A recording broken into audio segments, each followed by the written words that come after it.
স্বাগত ডিবিসি সংবাদের সাথে আছি শুভনারে। শিরোনামে জানিয়েছি, টানা 1 দশক দায়িত্ব পালনের পর চাপের মুখে পদত্যাগের ঘোষণা দিয়েছেন কানাডার প্রধানমন্ত্রী Justin Trudeau.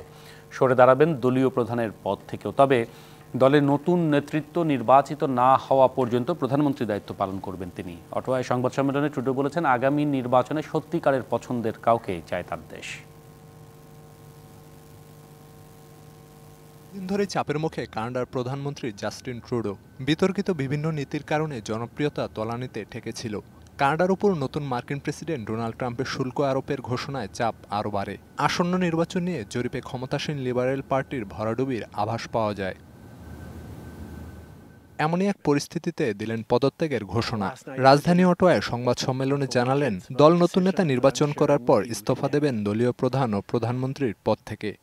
I intend to resign as party leader, as prime minister, after the party selects its next leader. পরিবারের সাথে দীর্ঘ আলোচনার পর এই সিদ্ধান্ত নেন তিনি। পরবর্তী নির্বাচনের মাধ্যমে কানাডা একজন সত্যিকারের প্রধানমন্ত্রী বেছে নেবেন। গেল বছরের ডিসেম্বর থেকে ট্রুডোকে দলীয় নেতৃত্ব ছাড়তে জোরালো দাবি জানায় লিবারেল পার্টির আইন প্রণেতারা। অর্থমন্ত্রী ডমিনিক লেব্লাঙ্ককে অন্তর্বর্তীকালীন নেতা ও প্রধানমন্ত্রী হিসেবে দায়িত্ব দেওয়ার বিষয়ে আলোচনা হয়েছে বলেও গুঞ্জন উঠেছে। অক্টোবরে কানাডার নির্বাচন। কনজারভেটিভ পার্টির কাছে লিবারেলদের ভরাডুবির পূর্বাভাস দিচ্ছে বিভিন্ন জনমত জরিপ। এমন পরিস্থিতিতে ট্রুডোর পদত্যাগ লিবারেল পার্টিকে নেতৃত্বশূন্য করতে পারে বলেই আশঙ্কা করা হচ্ছে। Khalid Hasan, DBC news desk. Supreme কোর্টের কয়েকজন বিচারপতির বিরুদ্ধে আসা অনিয়মের অভিযোগ তদন্তের নির্দেশ দিয়েছেন রাষ্ট্রপতি মোহাম্মদ শাহাবুদ্দিন। বিকেলে সুপ্রিম কোর্ট প্রশাসন এক বিজ্ঞপ্তির মাধ্যমে এই তথ্য জানিয়েছে। নির্দেশ অনুযায়ী আগামী সপ্তাহে ওই বিচারপতিদের বিষয়ে তদন্ত কার্যক্রম শুরু করবে সুপ্রিম জুডিশিয়াল কাউন্সিল। এর আগে গত ডিসেম্বরে অনিয়মের অভিযোগে উচ্চ আদালতের কয়েকজন বিচারপতির বিরুদ্ধে তদন্ত শেষ করে সুপ্রিম জুডিশিয়াল কাউন্সিল। তবে বিচারপতিদের পরিচয়ের বিষয়ে কোনো তথ্য প্রকাশ করা হয়নি। তদন্ত শেষ হওয়া পর্যন্ত বিচারপতিদের প্রতিবেদন সহ সুপ্রিম জুডিশিয়াল কাউন্সিলের সুপারিশ রাষ্ট্রপতির কাছে পাঠানো হয়েছে। নিয়ম অনুযায়ী রাষ্ট্রপতি সুপ্রিম জুডিশিয়াল কাউন্সিলের সুপারিশ বাস্তবায়ন করবেন। বিভাজনের রাজনীতি বাদ দিয়ে তরুণ প্রজন্মের বিপ্লবকে স্বীকৃতি দিতে রাজনীতিবিদদের প্রতি আহ্বান জানিয়েছে বৈষম্য বিরোধী ছাত্র আন্দোলন। শেখ হাসিনার বিচার এবং সংস্কারের পরে নির্বাচনের দাবি জানিয়েছে তারা। জুলাই ঘোষণাপত্রের পক্ষে জনমত গঠনের লক্ষ্যে ফরিদপুরের গণসংযোগ ও সমাবেশে যোগ দেন বৈষম্য বিরোধী ছাত্র আন্দোলন ও জাতীয় নাগরিক কমিটির নেতারা। এ সময় বিভাজনের রাজনীতি বাদ দিয়ে তরুণ প্রজন্মের বিপ্লবকে স্বীকৃতি দিতে রাজনীতিবিদদের প্রতি আহ্বান জানান নেতারা। বলেন, গেল 1.5 দশকে দেশের রাজনৈতিক কাঠামো ভেঙে দিয়েছে আওয়ামী লীগ সরকার। এই নেতৃত্বের যে হাল আমরা ধরেছিলাম, পরবর্তী বাংলাদেশ পুনর্গঠনে আমাদের এই নেতৃত্বের হাল আমাদের শক্তভাবে আমাদেরকে ধরতে হবে। সমাবেশে শেখ হাসিনার বিচার ও সংস্কারের পর নির্বাচনের দাবি জানান আরেক সংগঠক। আমরা আমাদের জায়গা থেকে একটি স্পষ্ট কথা বলতে চাই, আমাদের এই বাংলাদেশে অবশ্যই যৌক্তিক সময় নির্বাচন হবে, কিন্তু তার পূর্বে এই খুনি হাসিনা যে আমাদের সিস্টেমগুলোকে ধ্বংস করে দিয়েছে, সেই সিস্টেমগুলোর একটি সংস্কার করতে হবে। নেতারা আরও বলেন, রাষ্ট্র ক্ষমতায় কে বসবে তা নির্ধারণ করবে দেশের মানুষ। আমাদের পররাষ্ট্রনীতি ঠিক করব। DBC news desk. আগামীকাল রাত 10টায় চিকিৎসার জন্য লন্ডনের উদ্দেশ্যে রওনা হবেন বিএনপি চেয়ারপারসন বেগম খালেদা জিয়া। এরই মধ্যে তাকে বহনের জন্য কাতারের আমিরে পাঠানো বিশেষ এয়ার অ্যাম্বুলেন্স ঢাকায় এসে পৌঁছেছে। মেডিকেল বোর্ডের 6 জন চিকিৎসক সফরসঙ্গী হচ্ছেন। তার চিকিৎসকরা জানান, অবস্থা বিবেচনা করে যুক্তরাজ্যের পর যুক্তরাষ্ট্রেও নেওয়া হতে পারে সাবেক এই প্রধানমন্ত্রীকে। অনেক ঝড়ঝঞ্ঝার পর আরও কার্যকর চিকিৎসার জন্য কাল রাত 10টায় বিশেষ এয়ার অ্যাম্বুলেন্সে লন্ডনের উদ্দেশ্যে যাত্রা করবেন বিএনপি চেয়ারপারসন বেগম খালেদা জিয়া। এই যাত্রায় তার সঙ্গে থাকবেন মেডিকেল বোর্ডের 6 সদস্য সহ তার ছোট ছেলে আরাফাত রহমান কোকোর স্ত্রী শামেলা রহমান। বেগম খালেদা জিয়ার লন্ডনে চিকিৎসা যাত্রা নিয়ে সোমবার সকালে গুলশানে সংবাদ সম্মেলন করেন বিএনপি স্থায়ী কমিটির সদস্য ডাক্তার এজেডএম জাহিদ হোসেন। সকল যে সমস্ত ফর্মালিটিজ আছে সেগুলো কমপ্লিট করে আগামীকালকে 7ই জানুয়ারি ইনশাল্লাহ রাত 10টায় কাতার আমিরাতসের আমিরের স্পেশাল এয়ার অ্যাম্বুলেন্সে উনি ইনশাল্লাহ ঢাকা এয়ারপোর্ট থেকে ঢাকা দোহা লন্ডন হিথ্রো এই ফ্লাইট ইনশাল্লাহ উনি যাবেন এবং ওনার সাথে মেডিকেল বোর্ডের 6 জন সদস্য, ওনার ব্যক্তিগত কর্মকর্তা, ওনার যে কেয়ার গিভার, ওনারা থাকবেন। ঢাকা থেকে দোহা, তারপর দোহা হয়ে লন্ডনে যাবেন বেগম জিয়া। লন্ডন ক্লিনিকে চিকিৎসা নেবেন বেগম খালেদা জিয়া।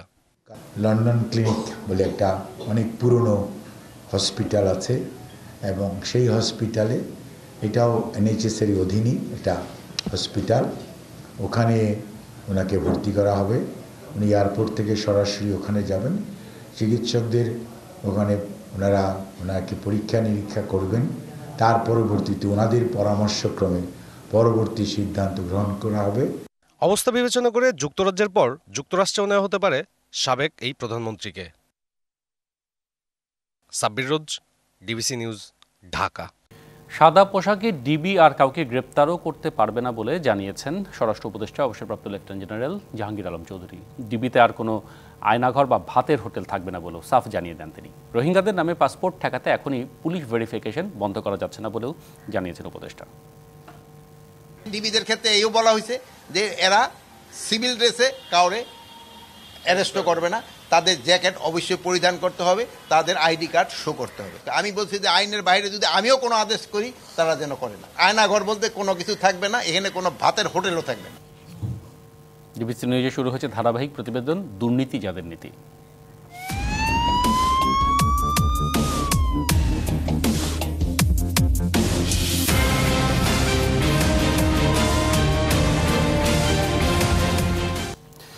সাধারণ কৃষক পরিবার থেকে আওয়ামী লীগের 3 বারের এমপি মোয়াজ্জেম হোসেন রতন সুনামগঞ্জ 1 থেকে এমপি হয়েই যেন হাতে পেয়ে যান আলাদিনের চেরাগ।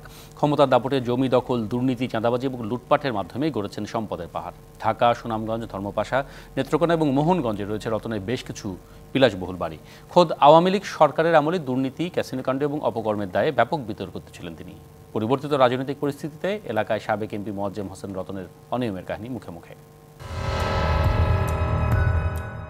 কৃষক পরিবারের সন্তান মোয়াজ্জেম হোসেন রতন।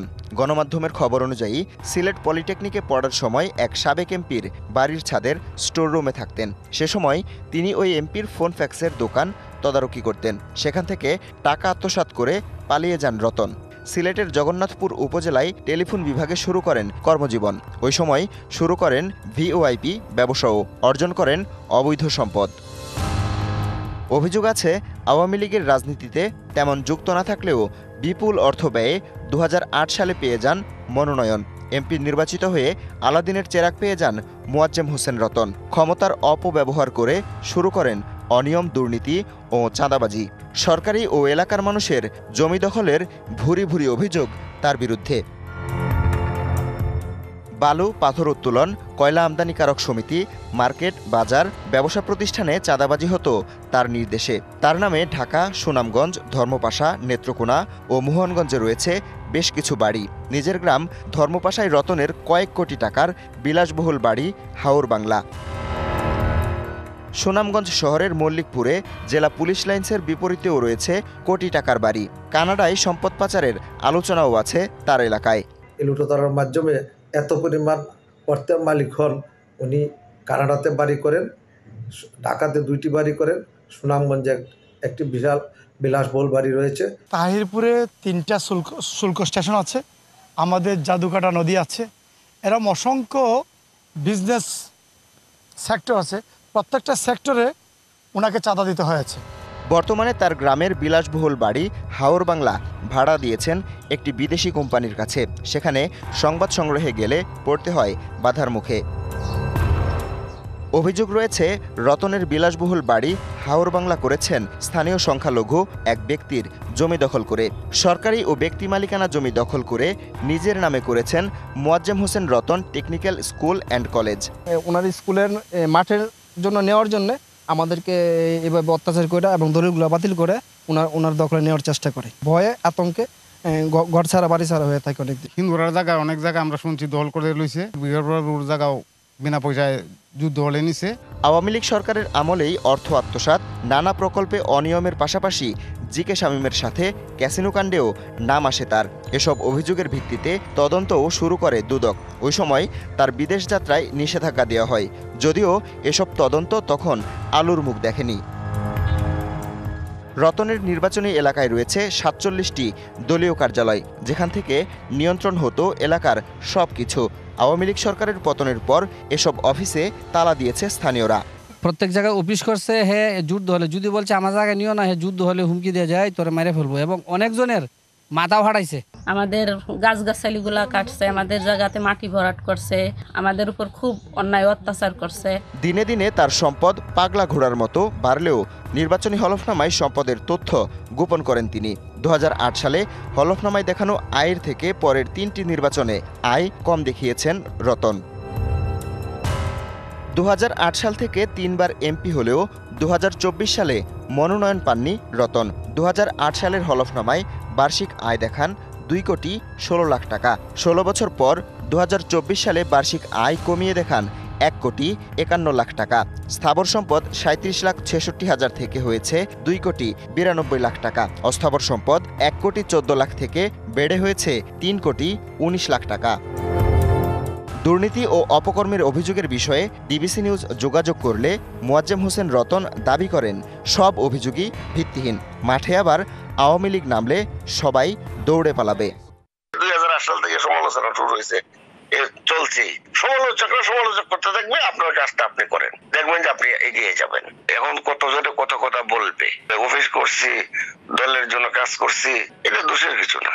আবার যখন আওয়ামী লীগ আসবে মাঠে, ও দেখবেন দৌড়ে ফেলাবে সব। সরকার পতনের পর থেকে এলাকায় দেখা যায়নি আওয়ামী লীগের 3বারের এমপি মোয়াজ্জেম হোসেন রতনকে। DBC news desk. বাংলাদেশ রপ্তানি প্রক্রিয়াকরণ এলাকা বেবজা কর্তৃপক্ষকে বিশ্বের কাছে দেশকে তুলে ধরার আহ্বান জানিয়েছেন প্রধান উপদেষ্টা ডক্টর মোহাম্মদ ইউনূস। প্রধান উপদেষ্টার কার্যালয়ে বেবজার বার্ষিক প্রতিবেদন জমা দেবার সময় তিনি এই আহ্বান জানান। পররাষ্ট্র মন্ত্রণালয়ের সাথে সমন্বয় করে অর্থনৈতিক কূটনীতির জন্য একটি টিম তৈরির পরামর্শ দেন প্রধান উপদেষ্টা। এছাড়া বিদেশে অধ্যয়নরত শিক্ষার্থীদের যুক্ত করে বিনিয়োগ আনার উদ্যোগ নিতে বলেন তিনি। রপ্তানি প্রক্রিয়াকরণ অঞ্চলে সৌর বিদ্যুৎ কেন্দ্র স্থাপনের সম্ভাবনা খতিয়ে দেখতে এবং গ্যাস অনুসন্ধানে কাজ করারও আহ্বান জানান প্রধান উপদেষ্টা। একই সঙ্গে বিতরণ ব্যবস্থার উন্নয়ন কিভাবে করা যেতে পারে সে বিষয়েও বিশেষভাবে কাজ করার তাগিদ দেন তিনি।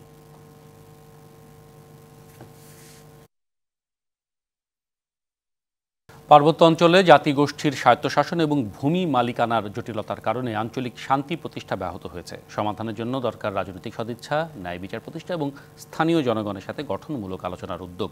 প্রশাসন এবং স্থানীয় জাতিগোষ্ঠীর মধ্যে একটি ভারসাম্যপূর্ণ সমঝোতাই পারে এই সংকটের স্থায়ী সমাধান দিতে। পার্বত্য অঞ্চলের উপর লিখিত বইয়ের আলোচনায় এসব কথা বলেছেন বক্তারা। সোমবার বিকেলে ফরেন সার্ভিস একাডেমিতে অবসরপ্রাপ্ত ব্রিগেডিয়ার জেনারেল নাসিমুল গনি রচিত regional security and Chittagong hill tracts peace accord 1997 an unfinished peace model of Bangladesh শীর্ষক বইয়ের মোড়ক উন্মোচন অনুষ্ঠানের আয়োজন করা হয়।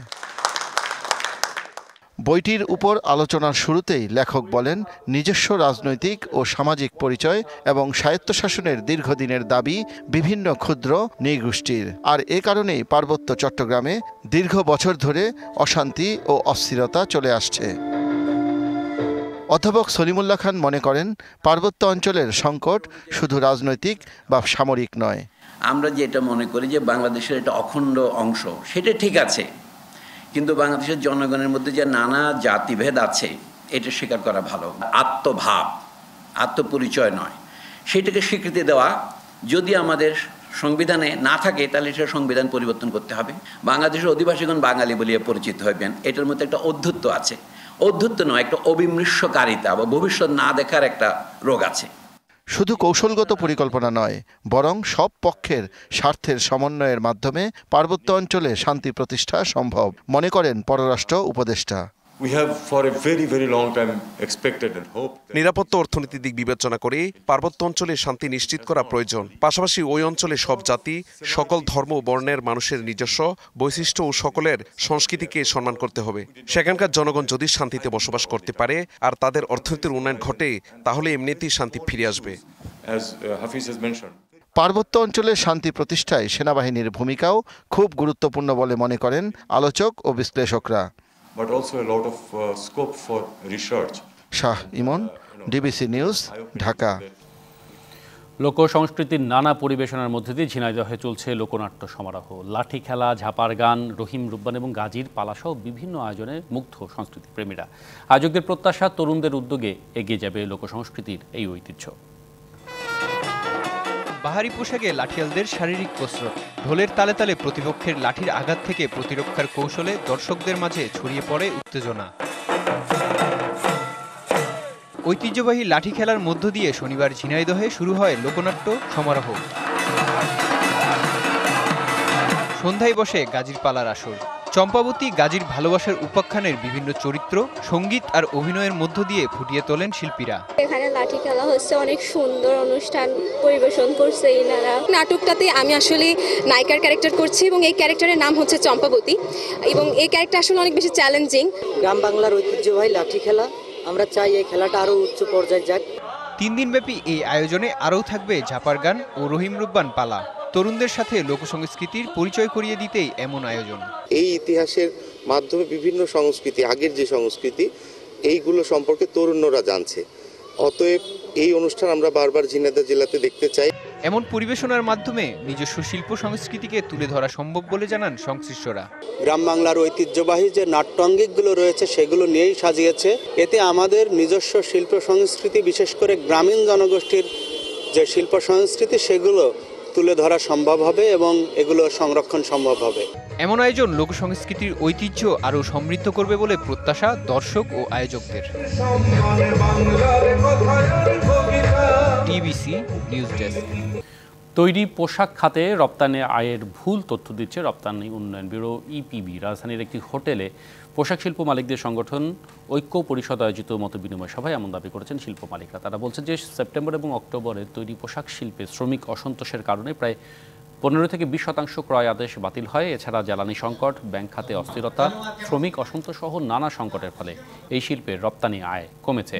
এমন পরিস্থিতিতে গত 2024-25 অর্থ বছরের জুলাই থেকে ডিসেম্বর পর্যন্ত বিশ্ববাজারে তৈরি পোশাক রপ্তানিতে 13.28% বেড়ে প্রবৃদ্ধি হয়েছে বলে জানিয়েছে ইপিবি। এই তথ্য ভুল দাবি করে দ্রুত সংশোধনের দাবি জানাচ্ছেন মালিকরা। এছাড়া সংকটে থাকা শিল্প মালিকদের প্রণোদনা দেওয়ারও দাবি ওঠে। একই সাথে দ্রুত বিজিএমইএ নির্বাচন দেওয়ারও তাগিদ দেন তারা। স্ট্যাটিস্টিক্যালি দেখানো হচ্ছে যে রপ্তানি বাড়ছে, এটা নিয়ে আমাদের কনফিউশন আছে।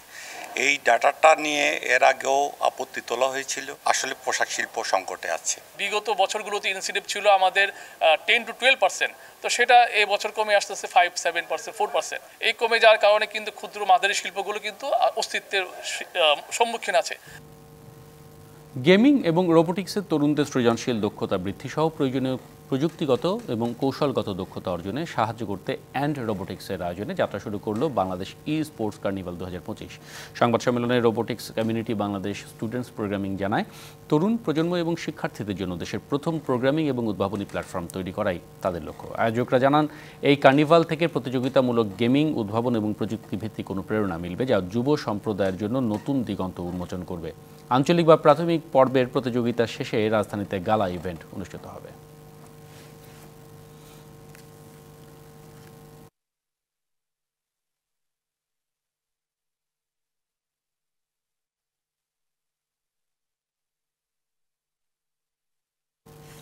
পূবালী ব্যাংক পিএলসি এবং লজিস্টিক্স আন্তর্জাতিক শিপিং সেবা প্রদানকারী প্রতিষ্ঠান DHL express Bangladesh go green plus শীর্ষক চুক্তি স্বাক্ষর করেছে। চুক্তিতে নিজ নিজ প্রতিষ্ঠানের পক্ষে সই করেন পূবালী ব্যাংকের ব্যবস্থাপনা পরিচালক এবং প্রধান নির্বাহী কর্মকর্তা মোহাম্মদ আলী এবং DHL এক্সপ্রেস বাংলাদেশের ব্যবস্থাপনা পরিচালক মোহাম্মদ মিয়ারুল হক। এই উদ্যোগের লক্ষ্য হল শিপিং সেবায় কার্বন নিঃসরণ হ্রাস করা।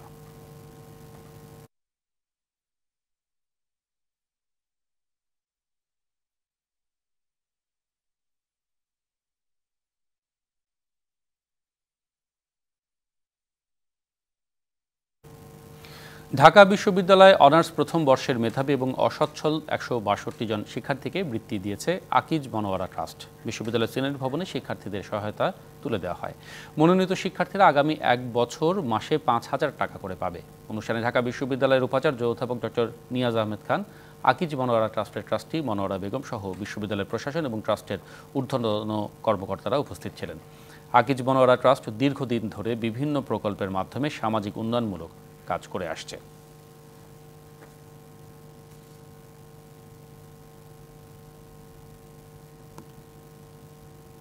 এই ছিল এখনকার মতো ডিবিসি নিউজের সংবাদগুলো পড়তে ভিজিট করুন dbcnews.tv আর ভিজিট করুন ডিবিসির ফেসবুক পেজ, ইউটিউব চ্যানেল। সাথে থাকুন।